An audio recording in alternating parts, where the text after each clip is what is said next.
Hey everyone, welcome to the SAG-AFTRA Foundation's Conversations at Home program. I am Damian Holbrook of TV Guide magazine.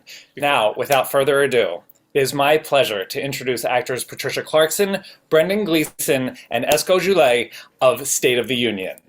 Hello everybody. Hey Damian. Hello. Hi, okay, so I've done a lot of these panels. And I probably have more questions about your show, which runs almost as long as like a regular movie than I would for a series that runs 23-hour-long episodes. I loved spending time with these three people. It is such a journey. It's such a cool idea. This State of the Union, as some of you probably know, is an anthology series from Nick Hornby and Stephen Frears, where first season was a couple meeting at a coffee shop before their weekly marriage counseling. This season, we have Brendan and Patricia as Scott and Ellen, who meet at a Connecticut coffee shop where their therapists are on the floor above them, and Esco plays Jay, the barista.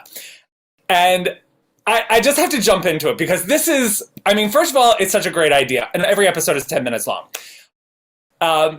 This is almost a theatrical experience for you guys, I bet. Like, this had to be, when they say, we're making, mini movies every week, I feel like this was more of a theatrical production. How was it for you to sit, the three of you, and form these characters? Wow. You mean all of us together in a room? Yeah. Oh. How is it, you mean, I think we all thought about, the script was so dense and so extraordinary. It's Nick Hornby dialogue. It's a gift to an actor. It's a rare gift. And then you've got Stephen Frears, and then you have Brendan and Esco. It was, you've hit the jackpot. And so, but I think we all worked on our characters before we arrived. Of course we had to. There was so much. There was 130 pages of dialogue. All the actors watching, yes, it was 130 pages of dialogue that we had to shoot in 15 days. and give Nick Hornby his due. The writing is so exquisite, but I think we all worked before we arrived because it was so dense. But then it all changes, of course. Everything becomes more true, more real, more vibrant, more alive, more fantastic.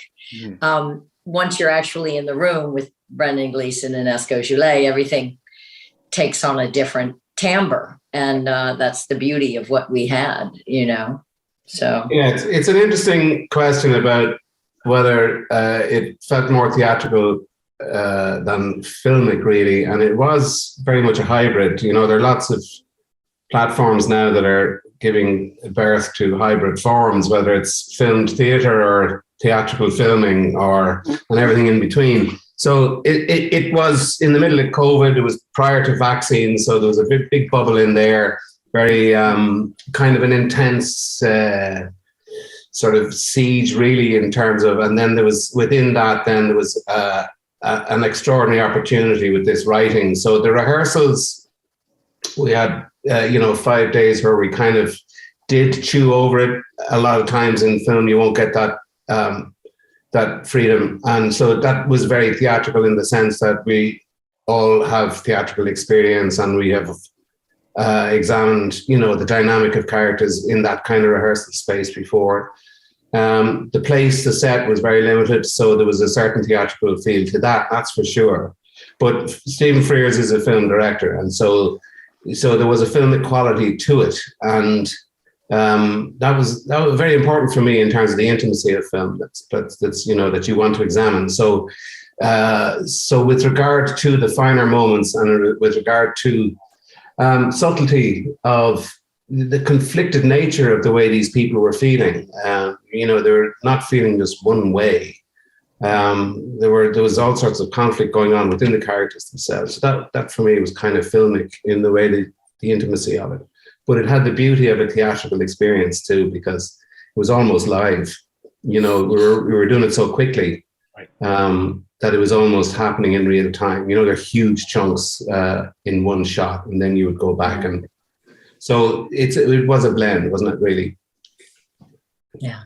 And So Esco, interesting. Yes. what was it like? There are so many episodes where Jay almost sets the tone of that episode. Because Jay is the first person they encounter, and I loved the position that they were in to Yes. basically, because I feel like the entire thing is a meditation on the binary thinking of these two people.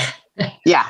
So what was it like for you to just work with these two powerhouses and get to play in that sandbox? You know what? I really love how you just described that, powerhouses. It was literally like walking up to two different houses that you've always wanted to visit. And you're like, this is what's inside? Oh, hello, Brendan. Knock, knock, knock, Daddy. How are you doing? How are you? It was a mind-blowing experience also because we were in COVID. So it was like this magical bubble that happened, you know, and I was just like transformed into it. I'm like, is this real? Maybe it's not real, but we're gonna like do something. And then we all exit the bubble. And I was like, wait, what just happened? Yeah, I'm not quite sure. I think it was great. But it was amazing learning experience for me because this is my first time doing a full series. So I've done episodes here and now of guest appearances and stuff like that. But this was my first time getting to experience a human through a whole arc of time, and that was very, very interesting and fun for me. And for Jay to be such a catalyst for both of these people. Mm-hmm. I almost feel like by the end of the series, they may not have made as much growth and forward changes as they do if Jay hadn't been there to almost hold their hand. No. Well, yes, and also including Jay also has some realizations within themselves that they had to come to terms with, in my opinion, of what I was seeing Jay go through. I mean, let's admit, Jay is very nosy. You know what I mean? Like, let's be serious. Jay could not say anything, but I am inserting myself into this place. And it's like, well, if you're going to insert yourself into this place, you're going to come up against Scott. You know what I mean? And like, that's also a thing for me of like, oh, I have to also check myself. Wait, what am I doing? Wait, whoa. Right. Yeah. You know, it's that unlikely, like, you know, the odd couple. Right. You know. Well, honestly, I would watch a 10-episode series of them fishing. Jay and Scott fishing. Totally watch that. Like, that would be like amazing. going to the store, buying the equipment. Yes, you know. Yes. Yeah.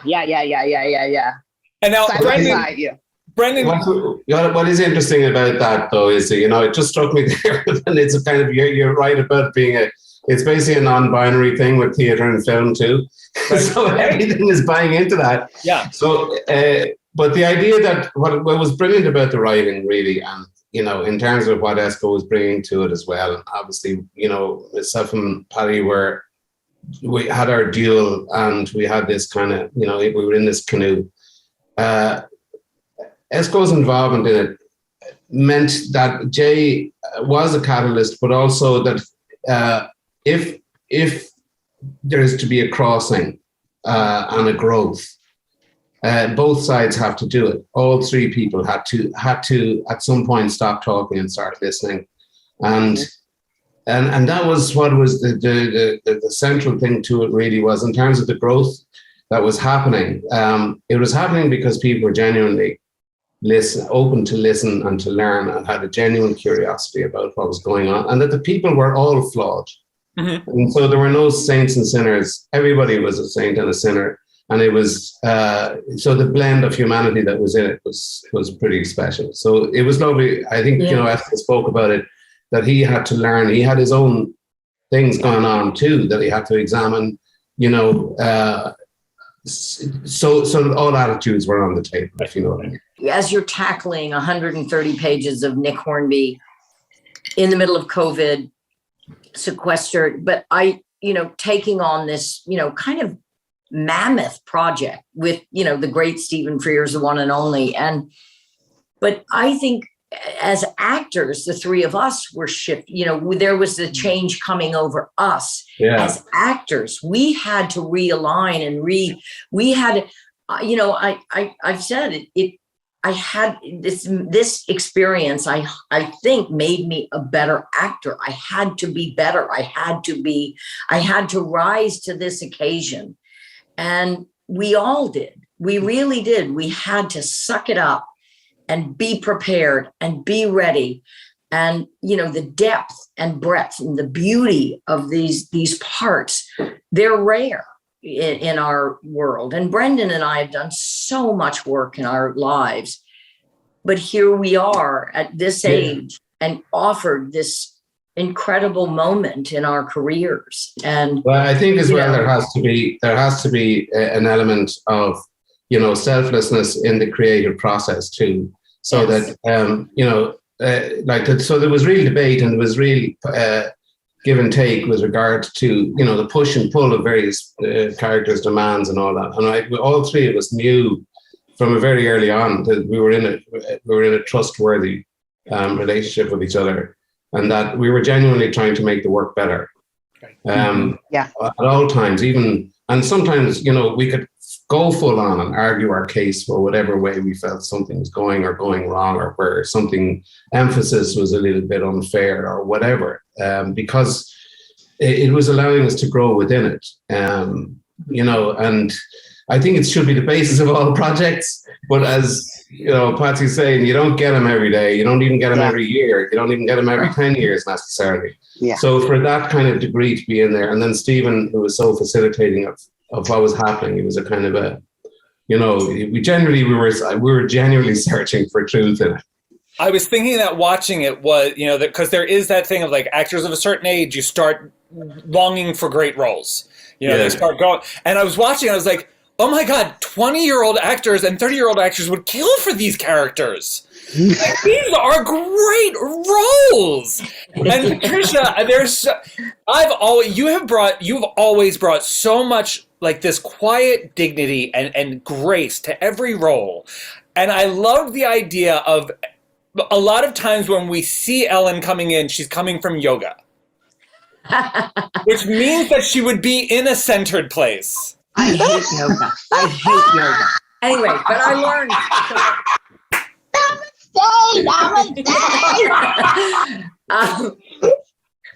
Sorry, all the yoga people out there. I love you. I know. They're all right. I just love the fact that she would be coming from a place of like centered and calm and into this like maelstrom of just, I have to deal with this crisis and this drama and now I'm caffeinated. How much tea did you drink? No, we drank so many liquids and none of them alcoholic, damn it. And we were, no, I mean, but that's what I loved about this character is, you think she has it together. You think she has this dignity and grace and all of that. And the wall can come down very quickly. And that's Nick. And it's also, I'm opposite Brendan Gleeson and I've got to hold my own. And so it's. And also you're a lunatic.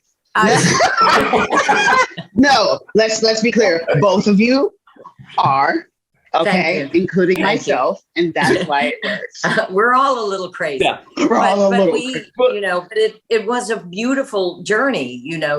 These characters. We start in such a specific place, and where we end, and I don't know that it's that predictable in ways. I mean, my friends who saw this and. I have friends who were not all my age. I have younger friends. And, they were just shocked at some of the places we went in this, in this series. And they said, Patty, I'm really just torn. And when it ended, we had this screening in New York and everybody was just traumatized a little bit. Well, remember? I've been told that it should come with a health warning. Interesting, because I actually felt a little hopeful at the end. Oh, So there you that's go. the thing. I That's felt the hope. thing. Somewhere. Why? Why did you Somewhere. feel hope? Why did you feel Well, hope? because I would there was a love to know. point where I was worried about Scott being unmoored. That he was the one who was really fighting for this to stay together. And as we got closer to the end, I started to see him form his own version of himself, this better version of himself, while Ellen was addressing certain things about her that she'd kind of been coasting on that she now needed to address. So as a way, like there were so many flips where we come in and we think that Ellen is the one who's this progressive liberal and Scott is the one who's stuck in his old ways and he's a little bit more stodgy. And I gotta say, for the one who's like the most uptight, this is probably Brendan Gleeson's loosest performance. There is an ease and a comfort to you on screen that I was like, this is not Mr. Mercedes. Yeah, it's because before every take, me and Brendan would sit down and like, Brendan, let me give you a few tips. And he was like, yeah. And like, so we would like talk about it. And like, he did so well. It's good for you to help the newcomers. It is. Yeah, It was liberating. It was liberating. I found it liberating. Look, there were days, honestly, every day was not like smooth sailing. Actors know that. Most of them were. But there were days when, just the amount of dialogue and just the amount of emotion sometimes in these scenes, it would just take a toll on us. And Esco, you were so beautiful and stunning and such a remarkable actor. And you were always, I'm getting a little verklempt, but no, you were so, I feel so proud and special and I'm forever thankful to you. And I'm so glad we're friends. That's what's most important. Yeah, likewise. There was a free spirit always in the room, and it just it was particularly special. Given the times that were in it and the existential threat, as we thought, that was outside, which was real for some people, obviously. Yeah. And within that, then there was a kind of a liberation, which was kind of pretty. It was pretty special. And this was obviously filmed during COVID, but you filmed in London on a soundstage. This was not a real coffee shop in Connecticut, which means and for Esco, you've worked on TV sets, you've done on series sets, but for Brendan and Patricia, you're used to when you work on a series, you get to know the crew, you see them all the time. But you guys were filming, I'm assuming, with everyone in masks and distancing, and there were certain times where people couldn't be on set when you wrapped. How difficult is that to form that community on a set? There was, so we got on tremendously well. So the chemistry was there to begin with, but also it was maintained by the challenge of doing that amount of heavy duty stuff in such a short time. And given the circumstances that there were delays, it's always, even within that, I mean, Stephen did extraordinarily well to actually finish it in that time frame, because even at that level of working, COVID stretches everything as well, with all the measures that have to be taken. It just robs hours from the day. The good thing was that we had a static set and everything.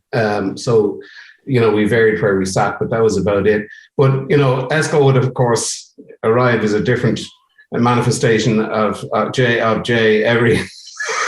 I love that. Kind of a change of set in itself. Something back. We had an impeccable crew. We had a really good board. Yeah. And everybody stayed, and thank God no one got sick. So we didn't have any, we had one COVID scare, like minor, but everybody was there, and it was really this kind of family. Every day we'd show up together in our hair and makeup. We had a really stunning crew, and we did really we got quite close, all of us, through these weeks, and it was very sad when we had to end. It was very sad to leave these people behind. It was very hard, very, very hard. It was, and it's interesting what you say about older people, and gosh, you imagine they have a life and they've a kind of a confusion about the nature of love and commitment and all sorts of things. and just to have it written with such dexterity, and to have the years as a plus rather than something that you had in some way to apologize for. I felt the writing encompassed the level of commitment it took to get through 30 years or whatever it was of marriage. The kind of the fighting in the trenches for that length of time, and how the stakes have been raised, even above what young love can be, and all the passion and all the terror that involves. But it was wonderful that the humanity of the thing stretches cross generationally. Mm-hmm. And obviously with, the involvement of Jay within it, it crosses that divide also. So there was a kind of a, there are so many divisions at this point, particularly, I think, stateside and all that, where people are finding it difficult to have discussions. It really did feel as this was a forum where people could benefit from each other's place in life. Mm-hmm. And some of it done with so much humor. The whole situation with Jay and the gender identifying gum was just like, and then Scott's reaction to that. We're noticing, that they are a surprising and formidable opponent. I thought that was their turning point. And we've talked about, you guys have all mentioned the dialogue and the writing. The writing is so good, and you each have lines that just stay with the viewer. I think, Patricia, you have that incredible line where having sex only solves the problem of not having sex, and how so many people confuse that with intimacy. And then Jay has that great Scott has the great realization that he was only listening to rebut. Yeah. Which is, I feel like that's the crux of so many problems, is it's just you're listening to fight back. But Esco, did you ever think that you would deliver the line, what is it? The top note is not cow shit. The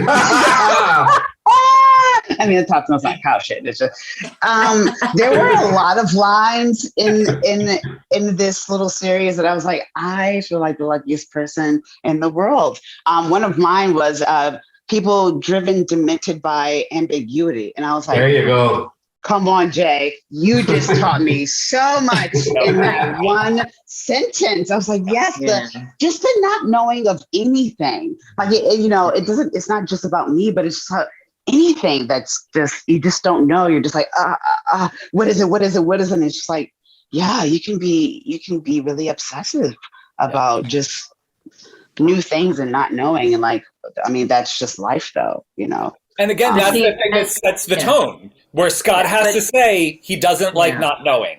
Yeah. Yeah. But at least he admits to it. For me, like for Ellen, that one that, in the middle of this kind of trauma, she quotes Mary Oliver, what will you do with your one wild and beautiful life? And it's so painful and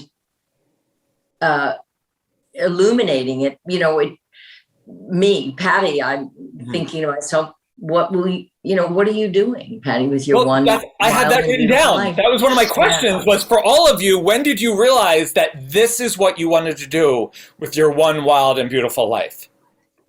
When did I realize? My one wild and wonderful life. Well, Scott figures he's already done it, doesn't he? So, was this a personal question? Yes, I think for you a question. Yeah. It took me to my mid-30s before I went full-time acting. So that'll tell you. I'm still trying to figure it out. But I reckon, it was about there. I kind of said, when I saw the word actor on my passport, I knew I had gone into a place that I felt home. Right. I've known probably since I was young. I think I was 12 or 13, and I took a speech class, and Mrs. Morrison said to me, I think you're an actress. And I said, okay. And I joined the drama club. I'm not kidding you. Oh, wow. And I loved it. And I was like 12 or 13. Yeah. So thank you, Mrs. Morrison. Well, I'm thank so you, young, Mrs. Morrison. When did I know? I still don't know what I'm doing. Don't know. But I think every day I'm just trying to build what I call clown confidence of like trying to do what makes me happy, and like telling stories about humans makes me really happy, and getting to like learn from incredible people like Brendan and Patty and Steven and Nick. It's just like, what? It's truly unbelievable, you know, but there is importance to it. And like we're doctors, like we save lives. And I love that. I love that aspect of getting to just enter different perspectives. As a Philadelphia native, Scott's mention of the Spectrum in 1975, the concert and all that made me so happy, even though I knew that this was filming in London and there was no way that they were even close to the Philadelphia area. There are so many wonderful, specific little things about all of these characters. Jay's watches. Yes. You know, I caught the green one. There was a great red one. I believe they're all G-Shocks. You know, Scott's costuming and his wardrobe, it begins to soften. It becomes more casual. And Ellen's whole demeanor, it's very interesting because when we do first meet her, she's the loose one. And by the end, she's the one who is steeling herself for this loss that she is the biggest proponent for. How much did you guys have a say in the specificity of your characters? Did you get to add little things? Well, I used one of my own jackets, but Consolata Boyle, I've worked with her over the years, and she's exquisite costume designer. Exquisite. She's Yes. exquisite. Yes. And in every way, brilliantly intuitive and also highly collaborative, but extraordinarily intuitive on top of that. She's amazing. So yeah, and you do develop, you know, everything informs you, you know, that when you go in, when you meet. The presentation, it's incredible how much you learn of the character sometimes in just working through a fitting. It's you know, you guys I'm sure feel the same way. It's all part of this amazing collaborative process that we get to do. You know, as Esco was saying, remarkably, like, and Patty was saying about the crew. There's such an input from everybody. But Consolata was huge, and same with All by the Cross. Hair and Makeup the same. I want to say something a little off topic because thinking about the crew and everybody in that cafe. There's something interesting. I forgot. I've shot in London before and worked with, you know, we call them extra background. But what they say in London, they're called supporting artists. And I don't know why we don't have that in our lives. Like, why aren't we calling all of the people who are in the background? They're all still artists. Why aren't we calling them? It's just a thought I had. I remember thinking in London, when, you know, Stephen was, let's have the supporting artists, please. You know, and I was like, is that us or no? Is that, you know what I mean? and I thought it was just, it's to me so right and so beautiful. And it's something I think we should really think about at SAG and AFTRA. We should really take on what we're doing. I'm just a big fan of the people who show up every day and sit in the background. It's only when it's done badly you notice this, isn't that's the problem? It's like it's only when it's gone that you know, when somebody is not actually right. But we had incredible supporting artists. Well, there was actually, cafe, it's interesting. Every day. There's a comfort to seeing other people in the cafe. There was a comfort in knowing that these people were not alone. That maybe it is part of the COVID experience, but that there were people there. They were intimate. They were connecting. You saw couples kissing. You saw a baby and they were lovely. They were just lovely people, and they showed up every day, and they had to sit in this cafe for hours on end and listen to me and Brendan shout and Jay be really sweet and funny. Yeah. And then, you know, I mean, talk anyway, random it's just things. Something I wanted to get to, but yeah, sorry, I took us off. Okay. Like a little scold me. I don't know. so Esco, Jay does show up in various episodes. There are different as Brendan said, manifestations of Jay. Yes. Sometimes the outfitting is a little bit more masculine. Sometimes it's a little bit more feminine. Sometimes there's a hat. Those are things. I mean, these are Those important. are things. Those are things. It was very purposeful. It was very, very, very purposeful because of the fact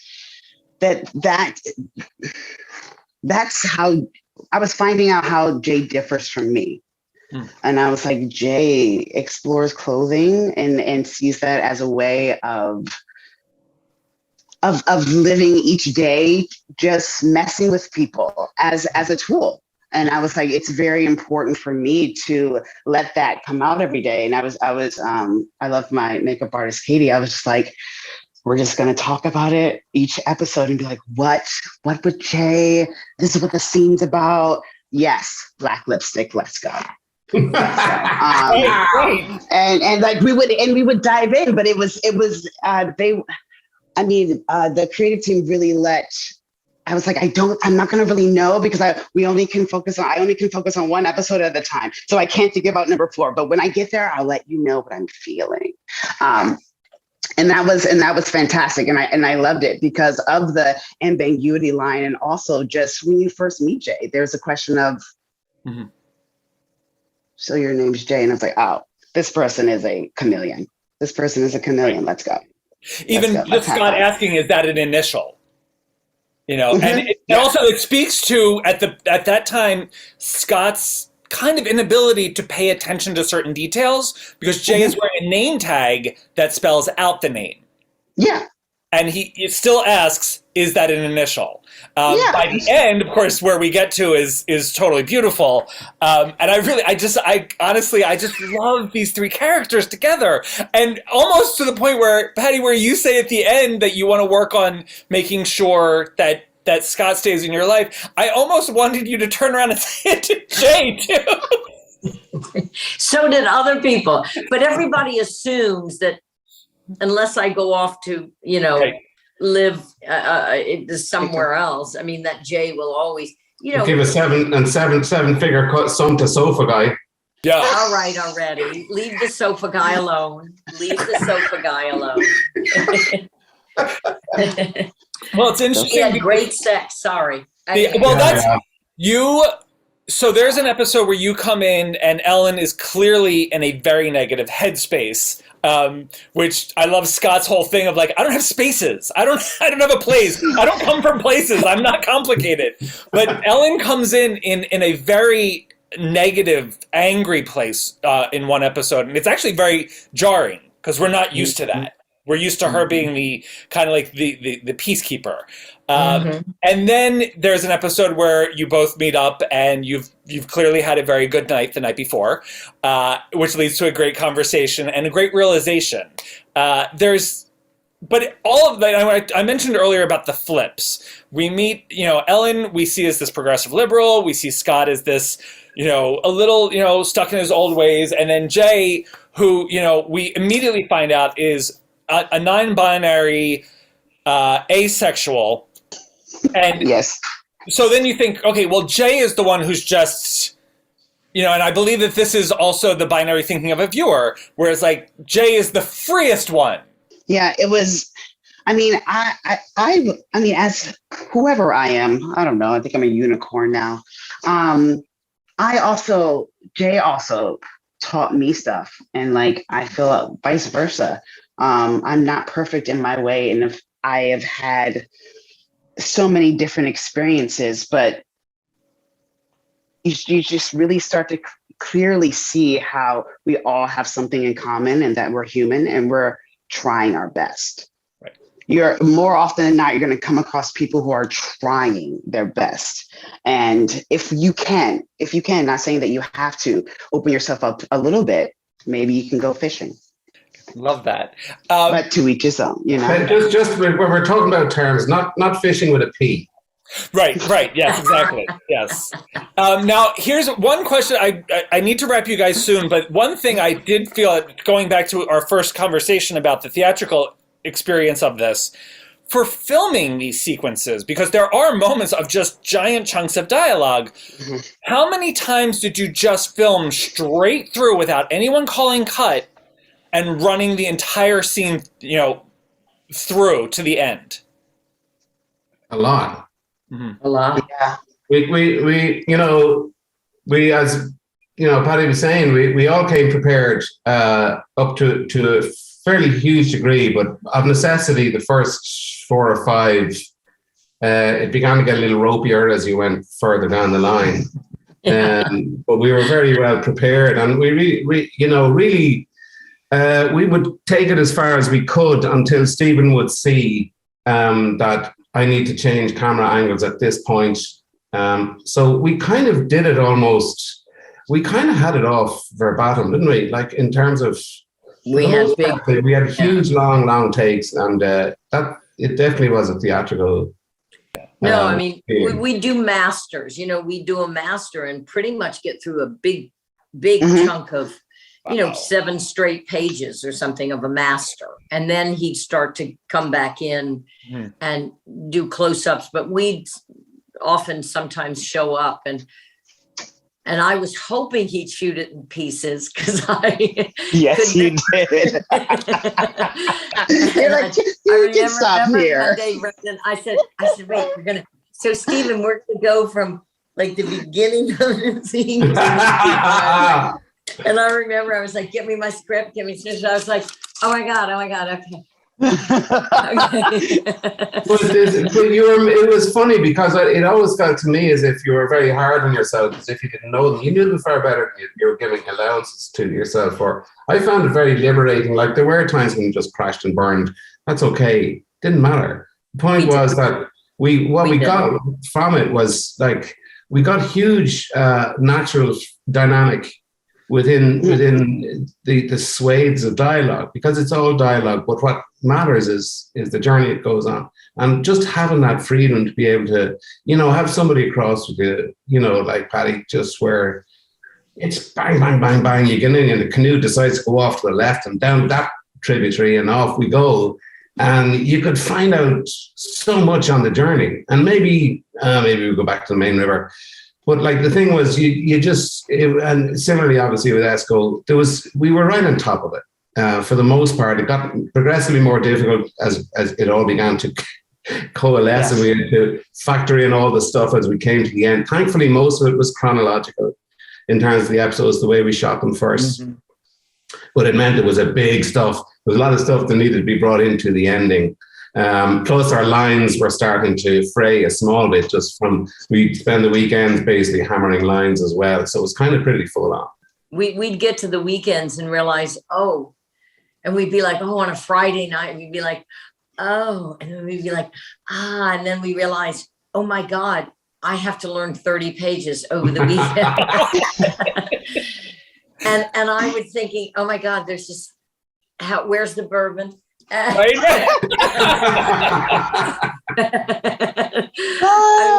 Incredible. We were so good during the week. We were so good, and we were just like, oh God. And then we get to Friday and because we could only hang out with each other, and we'd like, woo-hoo, and then we'd be like, oh. Yeah. Where did you hide your scripts on set? No, we didn't have. No. I kept thinking I need cue cards, but they never materialized. You didn't need or anything like them. You were right on top of it. You were all over it. It was it was funny though. You get into such a kind of a blitz. But the words are so good. Honestly, the words were so good, and they had such rhythm, and there was such integrity with the two actors and with everybody on set fundamentally. But there was such integrity that if you went at something, you were probably right in that moment to go with that, and the words could accommodate it, and they all made sense in a kind of non-sequential, disastrously human way.